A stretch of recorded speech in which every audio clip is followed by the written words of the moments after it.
한 여론조사 전문 기관에서 정기 여론조사를 했는데요.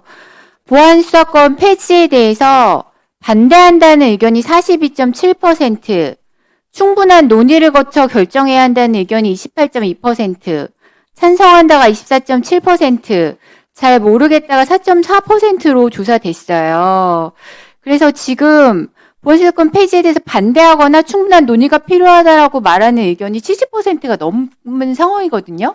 그러니까 왜 이렇게 이 이슈에 대해서 국민들의 여론이 부정적인가요?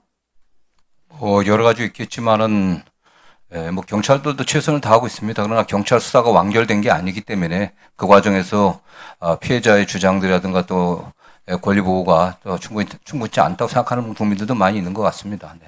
네, 국민들이 이렇게 개혁 내용에 대해서 동의 수준이 높지 않은데 이 개혁을 좀 무리하게 추진하게 되면 그 정부에 대한 신뢰나 뭐 여러 가지 정책에 대한 신뢰성이 많이 떨어질 수도 있을 것 같은데 그런 우려에 대해서는 어떻게 생각하세요? 저는 형사사법구조 개혁에 관련된 이런 논의 사항들이 좀 민생사항이라고 생각합니다. 물론 일부 정치검사들이 과거 권한을 갖다가 굉장히 남용해갖고 잘못된 행태를 한 게 많이 있었습니다. 그러나 대부분의 99%의 사건은 일반 민생 사건들입니다. 검찰이나 경찰이 처리한 사건들이 이게 관련해갖고 좀 더 국민들이 정말 100명 중에 단 한 명의 국민들이라도 또 소외되거나 또는 권리 보호가 제대로 되지 않는 그런 상황이 안 되게 하는 게 저희 국회 역할이 아닌가 생각합니다. 네. 그래서 지난 7월 13일에 제가 한국성폭력상담소, 한국여성의 전화, 한국여성민우회, 한국여성노동자의 장애여성 공감, 민변여성위원회 여성폭력 피해자 지원 단체들과 함께 기자회견을 열었는데요. 그리고 그때 이제 기자회견을 하신 단체들과 좀 간담회도 하고 소통을 했습니다.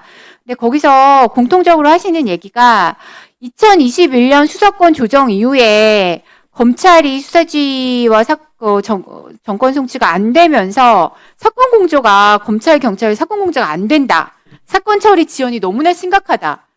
1심 판결 받는데 3, 4년씩 걸린다. 피해자들이 그거 기다리다가 너무 큰 고통을 받고 있다. 이런 얘기들을 정말 많이 하세요. 그래서 이 문제에 대해서는 어떻게 생각하십니까?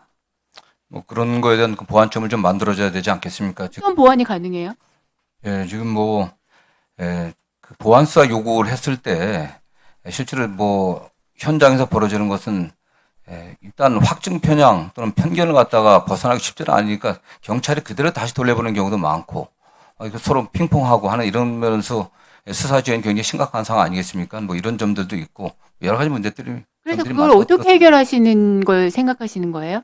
어떤 방식으로 해결이 가능하다고 보십니까? 에, 저희들이 뭐 소위 과정에서 저희 상세하게 좀 대안들은 좀 제시해 보겠습니다. 네, 그리고 한국성폭력상담소가 2025년 실태조사를 해보니까 검경 수사권 조정 이후 3년간 불송치 불기소된 380사건 분석했더니 이의 신청 비율이 30%에서도 미치지 못한다고 결과가 나왔어요. 그 이유가 이의 신청 절차에 대한 정보와 이해가 부재하고 구제되기 어려울 것이라는 불신이 크기 때문이다. 그래서 어떤 얘기들 하시냐면 피해자가 이 수사 과정에 대한 정보 접근이 제한되어 있어서 뭐가 문제인지 알 수가 없다. 그래서 뭐가 문제인지 모르니까 이의신청을 할 수도 없고 이의신청을 해도 받아들여지지가 않으니까 이의신청 자체가 불필요한 절차라고 생각해서 상처를 받아도 이거에 대해서 제대로 이의신청을 못한다는 거예요. 그래가지고 지금 형사소송법 개정안 발의된 걸 보면 고발인의 이의신청권을 살리는 그런 내용들이 개정안에 있는데 이 경우에 이제 인지사건이라든지 피해자가 문제 제기하기 어려운 사건은 오히려 암시될 수 있지만 악성 그런 고발인이라든지 이런 사람들이 여러 명이 번갈아 가면서 이의 신청을 하는 것처럼 오히려 이런 문제들이 해결이 되는 게 아니라 더 복잡해진다는 그런 문제 제기도 있거든요. 여기에 대해서 어떻게 생각하세요? 뭐 그런 문제의식 그냥 공감하고요. 다만 그 이의신청 관련해서는 현장에서는 가장 심각한 게 변호인을 선임하지 않고서는 불가능합니다. 대개 처음부터 고소인이든 피해자든 사회경제적 여력이 있는 분들은 변호인을 선임해 갖고 적극적으로 대응해 갖고 또 권리구제를 좀 더 잘 받을 수 있겠지만 그렇지 못한 분들이 되게 많은데 저희는 검찰이 신경 써야 될 게 그런 분들이라고 생각합니다. 그런 약자들인데 이분들이 만약 수사 내용도 진행 과정도 잘 모르고 결과 통지만 받아갖고 이해하려고 하면 거의 대부분 법률 전문가를 선임할 수밖에 없습니다. 그렇기 때문에 이 법률 비용이 사법 비용이 굉장히 증가된다는 게 현실적으로 굉장히 큰 문제 같습니다. 예, 1분 더 드리세요. 하는데 현장 얘기를 들어보니까 국선 변호인들이 그 수당도 너무 낮아서 실제로 사건이 그렇게까지 성실하게 해주지 않는 경우들도 많고 불송치 결정이 나오면 불송치 결정이 나오는 순간 사건에 손을 뗀다는 네, 거예요. 그렇습니다. 그래서 실질적으로 이의 신청 자체에 대해서 국선 변호인들한테 도움을 받지 못하는 경우도 너무나 많다. 이게 현실입니다. 그래서 현실적으로 이의 신청이 사회적 약자들을 위해서 제대로 된 구질선이 될 수가 없다. 이런 문제 제기들을 하시더라고요.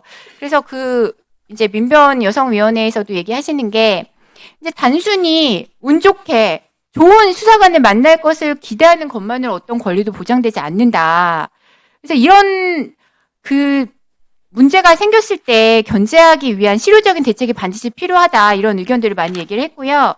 그래서 대표적으로 얘기한 게 여성폭력 사건에 대해서 정권 송치, 그리고 피해자 불송치 시 재정 신청을 할 수 있게 하고 거기에 대해서 사전 기록 열람 등사권을 보장해야 된다.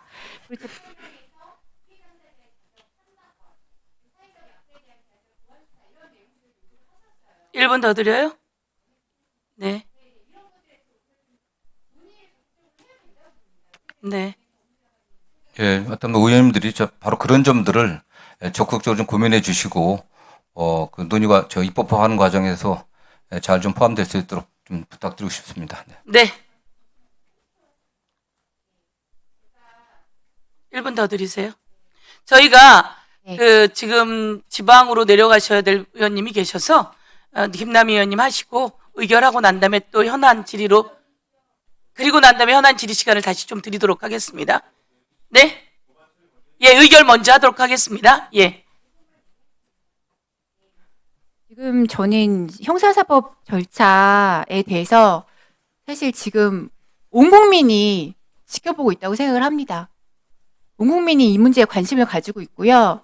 너무나 많은 의견들이 쏟아지고 있습니다.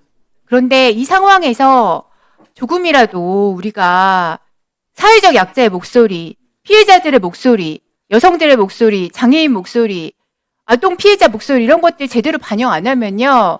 이것으로 인해서 만들어지는 향후의 모든 문제들은 이재명 정부가 책임을 져야 돼요. 거기에 대해서 그 피해자들이 분명히 문제 제기를 할 거랍니다. 거기에 대해서 우리가 어떻게 답변을 할 수 있을지 우리는 이제 대응을 해야 합니다. 근데 그런 것들에 대해서 법무부가 지금 의원님들 잘 논의해 주세요. 이 정도만으로는 안 되지 않나요? 예, 예.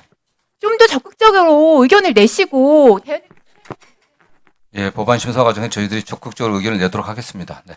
예. 잘하셨습니다.